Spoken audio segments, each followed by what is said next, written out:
Olá, bem-vindos a mais um vídeo e hoje eu trago para vocês a resenha de A Pequena Sereia e o Reino das Ilusões. Esse livro é o outro livro que eu falei esse mês que também me fez pensar muito no valor da voz. E por ser da Pequena Sereia, você já deve entender um pouco o porquê. Mas eu tenho muita coisa para falar. Primeiramente, a capa do livro muito maravilhosa. Achei a arte lindíssima, É um reconto da Pequena Sereia. Todo mundo sabe a história da Pequena Sereia, pelo menos na versão da Disney, que a Disney sempre pega esses contos de fadas, do mundo inteiro, e transformava em filme numa versão bem mais family friendly. Então a Pequena Sereia da Disney tem um final feliz, tem vilão, mas é tudo daquela maneira Disney, A versão original desse conto já é bem mais dark, não tem exatamente um final feliz. E esse livro, então, ele vai pegar inspiração mais no conto original. Então, ele é um reconto não baseado na Disney, e sim na versão original, mas a autora trouxe coisas novas e trouxe um desenvolvimento muito interessante para o livro. Eu comprei ele, na hora que ele chegou eu fiquei surpresa, porque ele é bem fininho. Ele tem 214 páginas de história aqui, então realmente é bem menor do que eu imaginava que fosse ser. E muita gente teve opiniões, assim, divergentes em relação a esse livro. Temos pessoas que amaram, pessoas que são neutras e pessoas que não gostaram mesmo. Eu acho que esse livro, ele realmente tem essa possibilidade de interpretação e reação dos leitores. Eu acho que ele tem uma visão bem específica que pode não ser algo que agrade muita gente. Então, dependendo dos temas que você gosta, do tipo de história que você gosta, talvez ele realmente não seja bom pra você, mas eu gostei bastante.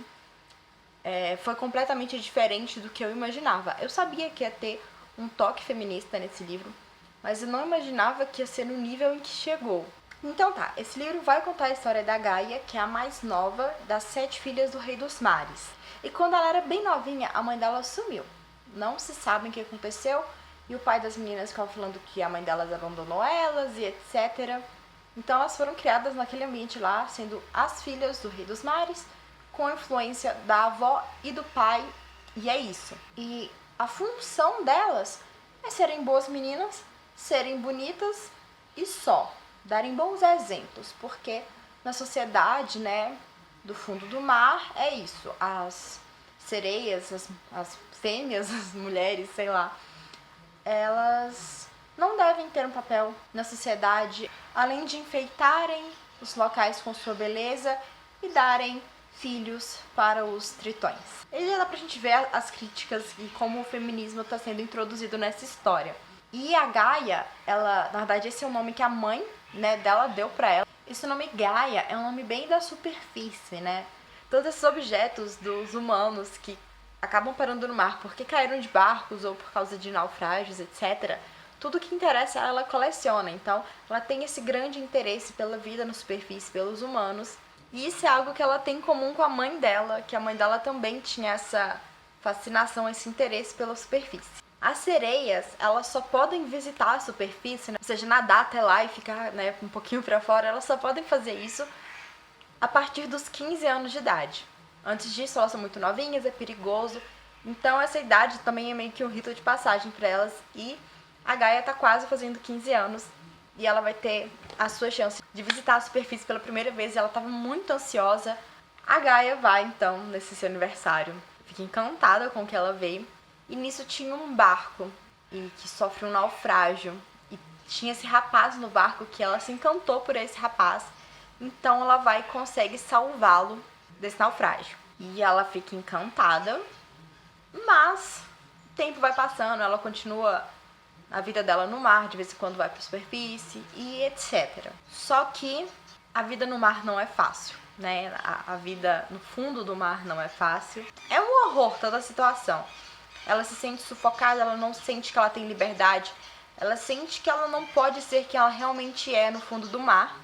Então ela vai atrás, da bruxa do mar, que é a Úrsula dessa nossa história. O nome dela aqui não é Úrsula, é Seto. Mas enfim, ela vai atrás dela pra descobrir o que ela pode fazer, então, pra abandonar a vida dela e viver na superfície. Nesse momento, ela vai ganhar pernas e vai abrir mão de sua voz.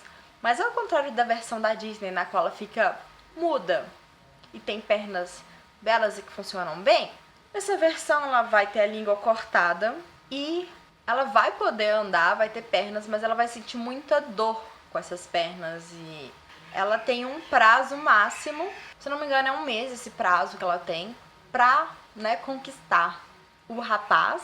E aí ela vai ter as pernas permanentemente, senão já era pra ela.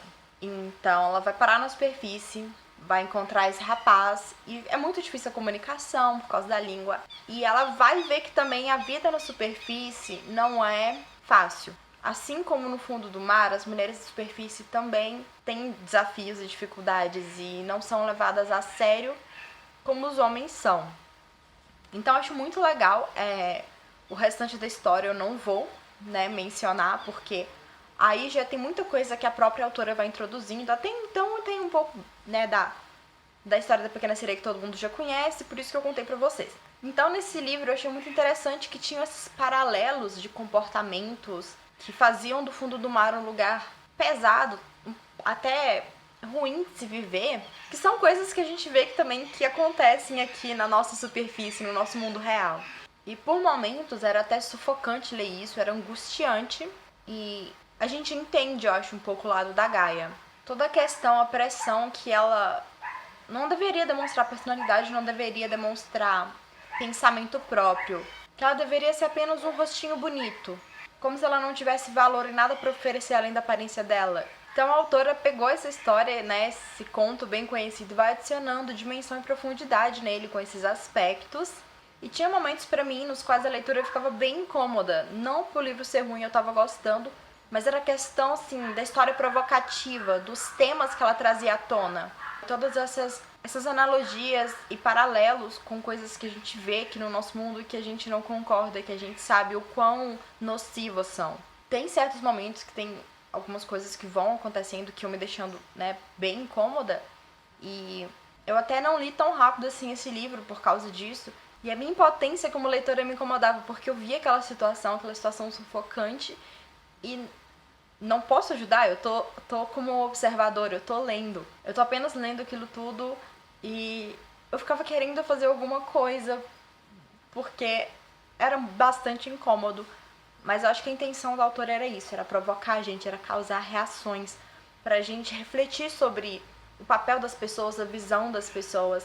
Eu acho que a intenção do autor era isso, era provocar a gente pra pensar sobre esses assuntos com o plano de fundo de uma história que todo mundo já conhece. E quando o pessoal vê, principalmente o filme da Disney, que é mais inocente, muita gente critica a Pequena Sereia, fala que ela foi louca de abrir mão da sua vida, de abrir mão do seu pai amoroso, das suas irmãs, da sua voz por um cara que ela nem conhecia. Acabam reduzindo ela, uma menina boba e impressionável, que largou tudo por causa de um homem e que faria tudo por causa de um homem.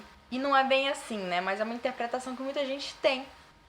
O filme da Disney, por ser mais infantil, ele não tem tantas camadas, não mostra tanto, mas nesse livro aqui a autora já mostrou pra gente que não é isso, ela não abriu mão da vida dela por causa de um homem. A vida dela estava ruim, ela não suportava a vida dela, e ela viu a ida à superfície como uma saída, como uma libertação para ela. E a opção, uma das coisas que incentivou ela foi o cara, mas assim, ela já queria sair do fundo do mar, ela já queria ir embora dali. Ela já não aguentava mais a vida dela. E não foi por causa de um carinha bonitinho que ela abriu mão de tudo. Acabou tendo ele na história, mas não é o motivo principal. Aquilo era uma possibilidade para ela, uma possibilidade de algo melhor.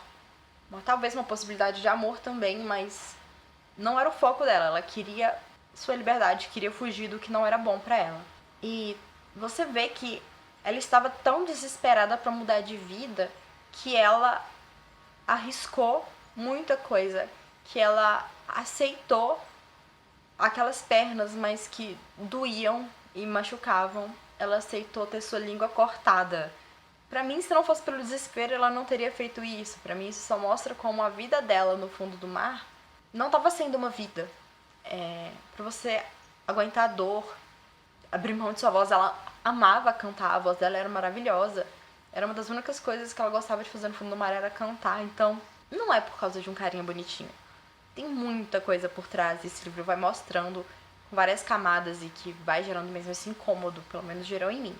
E aí, né, mais uma vez, esse livro vai mostrar pra gente a importância de nossas vozes, porque ela abriu mão da voz dela, né, teve a língua cortada, e ela vai percebendo o quanto isso vai limitá-la.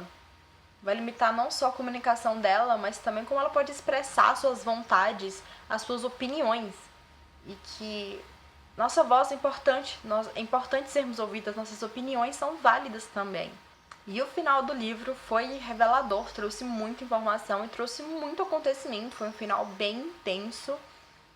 Foi completamente diferente do que eu esperava, mas foi satisfatório, apesar de tudo.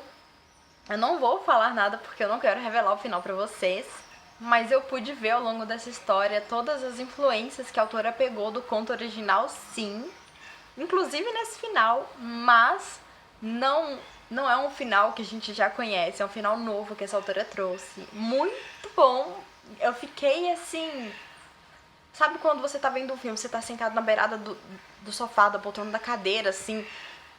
Foi quase isso a minha sensação ao ler o livro, só que eu não estava sentada na beirada da poltrona vendo um filme. Eu estava lendo, mas com aquela inquietação e querendo chegar logo na última página e ver o que ia acontecer, como é que as coisas iam se desenvolver. Então, A Pequena Sereia e o Reino das Ilusões. Eu aprovei, eu gostei. Mas eu acho que cada leitor tem que dar a chance, assim. Eu acho que não tem como dizer assim, você vai gostar. Vai depender. Eu sei de pessoas que não gostaram, de pessoas que acharam chato, mas a minha visão de mundo e a minha interpretação fizeram com que eu gostasse desse livro, com que eu valorizasse o que ele traz e a intenção da autora. Então é isso. Espero que tenham gostado. Se gostaram, dê um like, inscrevam-se no canal, ative as notificações e eu vejo vocês numa próxima. Tchau!